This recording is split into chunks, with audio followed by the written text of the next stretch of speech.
Hello दोस्तों, नमस्कार। उम्मीद करते हैं आप अच्छे होंगे। कक्षा 10वीं सामाजिक विज्ञान का एक हमारे पास दूसरा प्रश्न पत्र है। ये प्रश्न पत्र भी बहुत इम्पॉर्टेंट है। इसको आप ज़रूर लगाइए, ज़रूर पढ़िए। आपको ज़रूर कुछ ना कुछ पेपर में हेल्प मिलता है। अब जैसे मैंने पिछले वीडियो डाले हैं, जितने भी पेपर हुए हैं आपके, आप जाके मिला सकते हैं, देख सकते हैं। आपको अगर विश्वास नहीं है तो आइए हम स्टार्ट करते हैं। सबसे पहले हमारे पास दिया है ये सोशलिस्ट रिपब्लिक आर्मी की स्थापना कब की गई थी? 1928 में की गई थी। छाप खाना प्रगति का सबसे ताकतवर औजार। और इसमें बन रही जनमत की आंधी से निरंकुशवाद उड़ जाएगी, किसने कहा था? लुईस मार्सियर ने कहा था। ठीक, जब हम लैंगिक विभाजन की बात करते हैं तो हमारा अभिप्राय किससे होता है? तो समाज द्वारा। लैंगिक विभाजन की बात करते हैं तो स्त्री और पुरुष के बीच क्या करना? असमान भूमिकाएं अदा करना। तो ये हो गया लैंगिक विभाजन। समाज द्वारा स्त्री और पुरुष का। हम लैंगिक विभाजन की बात करते हैं तो हमारा क्या अभिप्राय है कि समाज में स्त्री और पुरुष के बीच असमान भूमिकाएं तय करना, ये लैंगिक विभाजन के अंतर्गत आता है। इसके बाद हम क्या करते हैं, नेक्स्ट है हमारे पास ऋण का औपचारिक स्रोत। क्या होता था? ऋण का औपचारिक स्रोत सहकारी समितियां होती हैं। गन्ना उत्पादन में भारत का कौन सा स्थान है? तो दूसरा स्थान है। ग्रिम बंधुओं का जन्म कहाँ हुआ? तो जर्मनी में हुआ था। ग्रिम बंधुओं का जन्म जर्मनी में हुआ था। इसके बाद हमारे पास आता है, खाली स्थान आता है, तो जातिवाद पर आधारित सामाजिक विभाजन सिर्फ भारत में ही। तो भारत में सिर्फ सामाजिक विभाजन किसके आधार पर है? जातिवाद के आधार पर। लोकतंत्र व्यवस्था राजनीतिक समानता पर आधारित। खाली स्थान में क्या भरेंगे आप? समानता पर आधारित है। भूमिगत जल प्राकृतिक संसाधन का सबसे बड़ा उदाहरण, मतलब जमीन के अंदर जो जल है प्राकृतिक संसाधन का सबसे बड़ा अच्छा उदाहरण है। अंतर्राष्ट्रीय स्तर पर संसाधन संरक्षण की वकालत 1968 में क्लब ऑफ रोम ने की थी। मतलब जितने भी अंतर्राष्ट्रीय संसाधन हैं उनको संरक्षण बचाने की वकालत किसने की थी? 1968 में क्लब ऑफ रोम ने की थी। इसके बाद हमारे पास नेक्स्ट प्रश्न है, उदारवादी राजनीतिक फ्रैंकफर्ट सांसद के एक निर्वाचित सदस्य कौन थे? कार्ल वेकर फ्रैंकफर्ट सांसद के एक निर्वाचित सदस्य थे। इसके बाद हमारे पास आता है ये सत्य। तो पहला नंबर असत्य है, दूसरा नंबर भी असत्य है, तीसरा नंबर जैसे आप देख सकते हैं तीसरा नंबर क्या है? सत्य है। चौथा नंबर भी सत्य है, लेकिन पाँचवा नंबर क्या है? असत्य है। और ये छठवां नंबर क्या है? सत्य है। तो ये हमारे पास सत्य फिर से मैं बताता हूँ, पहला असत्य, दूसरा असत्य, तीसरा सत्य, चौथा सत्य, पाँचवा सत्य और छठवां सत्य है। तो ये सत्य हो गए।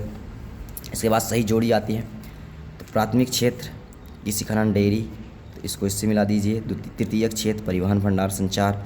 संयुक्त वन प्रबंधन उड़ीसा में स्थित है। इलेक्ट्रॉनिक राजधानी बेंगलुरु कहते हैं। लेबर पार्टी ब्रिटेन की है और रिपब्लिकन पार्टी संयुक्त राष्ट्र अमेरिका की है। तो ये सही जोड़ी हो गया दोस्तों, मिली हुई है। इसका इससे मिलाइए, इसका इससे मिलाइए, इसका इससे मिलाइए, इसका इससे मिलाइए और इसका इससे और इसका इससे मिलाइए। ये हमारे पास सही जोड़ी थी। नेक्स्ट हमारे पास आता है एक वाक्य में उत्तर लिखिए। एक वाक्य में उत्तर है कि असम का लोकप्रिय गीत ओ मोर अपुनर्देश किसने लिखा था? लक्ष्मीनाथ बेज बरुआ ने लिखा था। लक्ष्मीनाथ बेज बरुआ, इसको ध्यान से सुनिए, इनका नाम था लक्ष्मीनाथ बेज बरुआ था। बेल्जियम में सामुदायिक सरकार का चुनाव कौन करता है? तो एक ही भाषा के बोलने वाले लोग सरकार का क्या करते हैं? चुनाव करते हैं। मानव विकास सूचकांक कौन सी संस्था जारी करती है? तो मानव विकास सूचकांक UNDP जारी करती है। विश्व व्यापार संगठन का ध्येय क्या है? तो विश्व व्यापार संगठन का ध्येय है कि विश्व में व्यापार को सही एवं सुचारू रूप से चलाना ही विश्व व्यापार संगठन कहलाता है। उपभोक्ता उद्योग का क्या आशय है? उपभोक्ता उद्योग का आशय है कि दैनिक उपयोग वस्तुओं का उत्पादन, मतलब दैनिक जीवन में जो वस्तुएं उत्पादन की जाती है उसे उपभोक्ता उद्योग से आशय है। भाई भोसले कौन थे? तो भाई भोसले ट्रेड यूनियन के कार्यकर्ता थे। तो भाई भोसले कौन थे? ट्रेड यूनियन के कार्यकर्ता थे। इसके बाद दोस्तों आ जाता है 2-2 नंबर का। तो ये 2 नंबर का पहला प्रश्न है हमारे पास, इसको टिक कीजिए और लिखिए, याद कीजिए ज़रूर। इसमें आप जो भी प्रश्न याद किए इनको, ये पेपर से ये हमको सीखना है, ये करके जाना है कि ये प्रश्नों को हम बहुत ही स्पेशल तरीके से पढ़ेंगे, एकदम से पढ़ के जाएँ, ताकि हो सकता है कि ये प्रश्न आपके उसमें फंस जाए। तो ये बहुत सारे प्रश्न दिए हैं, इनको आप स्क्रीनशॉट लीजिए, टिक कीजिए। इसके बाद नेक्स्ट हमारे पास आता है, ये आप देख सकते हैं प्रश्न पत्र है, ये बहुत ही इंपॉर्टेंट प्रश्न पत्र है, इनको आप देख सकते हैं और लिख भी सकते हैं। ये इसके बाद दो ये सभी प्रश्न हमारे पास दोस्तों 2 नंबर के प्रश्न हैं।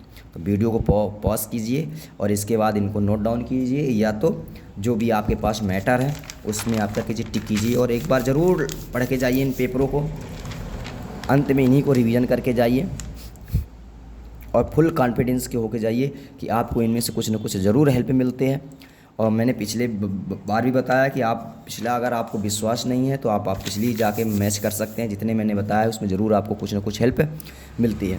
इसके बाद ये आप देख सकते हैं और सबसे अंत में ये हमारे पास ग्राफ मैप है, ये मैप ज़रूर पढ़ के जाइए, ये ज़रूर आता है। तो इसको ज़्यादा से ज़्यादा इन मैपों को क्या करके जाना है, आपको पढ़ के जाना है। और ये वीडियो ज़्यादा से ज़्यादा अपने दोस्तों को शेयर कीजिए ताकि आपके जितने भी दोस्त हैं उनको इस पेपर के माध्यम से कुछ ना कुछ हेल्प ज़रूर मिले। और मैं अभी फिर से कहता हूँ कि इस जितने मैं पेपर या प्रश्न पत्र डालता हूँ तो उसमें आपको ये अप्रॉक्सीमेटली 60-70% प्रश्न ऐसी ही मिल जाते हैं। तो ये 60-70% आना बहुत ही बड़ी चीज़ है। तो इस वीडियो को ज़्यादा से ज़्यादा दोस्तों को शेयर कीजिए ताकि जितने भी आपके दोस्त भाई हैं उनको ज़रूर हेल्प मिले। धन्यवाद।